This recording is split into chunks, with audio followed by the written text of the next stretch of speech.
Is going to the D23 Expo worth the hype? You're going to find out right now.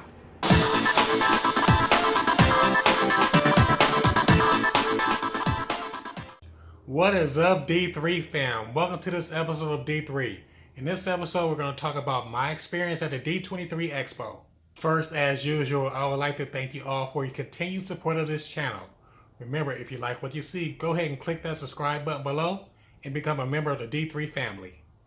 Alright folks, before I get into my explanation of my experience at the D23 Expo, I'm going to give you guys a little background if you guys are new to this thing, what the D23 Expo is all about. The D23 Expo is like the ultimate Disney fan experience for all you Disney fans out there.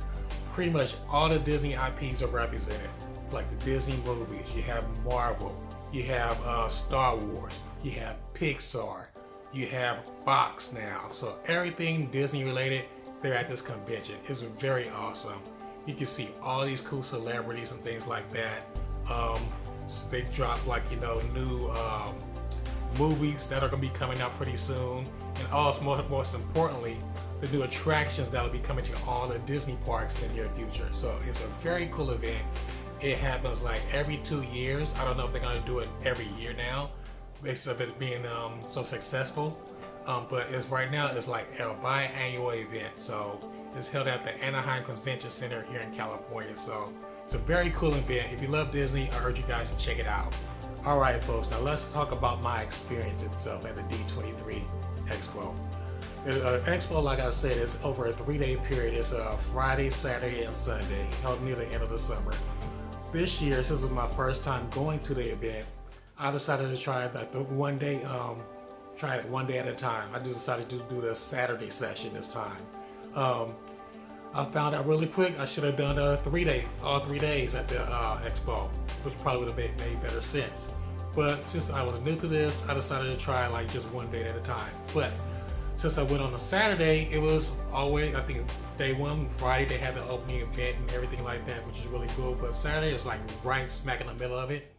So I went there and I got there early. It started like at 9 o'clock in the morning and it ended at 7 p.m. at night. So me being smart, I wanted to get there early, try to beat the crowd, and big mistake, people were already there waiting in line for hours. So I got there to the convention center at about 7:30. The doors open like a little bit after 9. So I waited about an hour to get in, which is not too bad at all. But after I got into the convention hall, smooth sailing, plenty of room to walk around, nothing bumper to bumper, nothing like that. It was a very smooth transition and everything like that. The first thing I hit was the Marvel exhibit. A very cool exhibit. I got very cool pictures. I have a lot of photos posted on my Instagram. You can check that out if you want. Walked around, wanted to check out The Simpsons, but I was a little bit late for that. But I saw the voice of Lisa Simpson, which was really cool. Walked around some more, checked out the Blackish panel, which is really awesome, and things like that. And most of all, I checked out one of the new exhibits for all the new park attractions coming to the Disney parks. I'll put a link up there right now, right at the top, for you guys to check out my link for my review of a new attraction. I think I got the Avengers Campus exhibit. I checked that out, so you guys can check it out right after you watch this video if you want to. But overall, the experience was very good. Like I said, I strongly recommend it for you guys. My first time, I'm a huge Disney fan if you did not know. Like I said, I recommend after doing it after one day, I would say try to do at least 2 days, or go for it all. Do it all 3 days. There's so much to see, so many panels out there, But one thing I learned is do not eat the food at the convention center. Not good at all. So that was only one of the few downfalls to my entire experience at the D23. But like I said, so many celebrities, everybody was so nice there. I had a ball. I had a blast. No complaints. Only thing I would regret was not getting the entire 3-day package, which would have been really cool.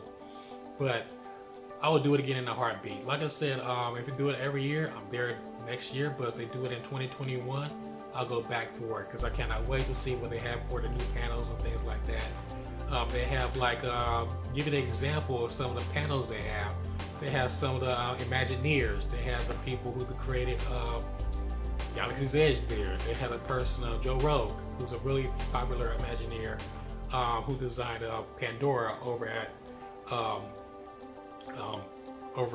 Animal Kingdom in Florida at Disney World. So very cool. Talk to cool people like that. Celebrities come out there, you know, take pictures, photos with them, photo ops. Very cool experience. So with that being said, folks, you know, I would strongly recommend you guys, if you're a huge Disney fan, go check out the D23 Experience. Alright folks, this video was short and sweet. I just wanted to give you guys a quick take of my thoughts on the D23 Expo. I want to know if you guys went to the D23 Expo. If you did, feel free to leave a comment below. I want to hear your experience, what you thought about it. I thought it was, like I said before, I thought it was very awesome. With that being said, folks, this concludes this episode of D3. Thanks again for watching. As usual, feel free to leave a comment below. And also, if you haven't already done so, feel free to subscribe to this channel. And remember to follow me on Facebook, Instagram, and also on Twitter. See you next time.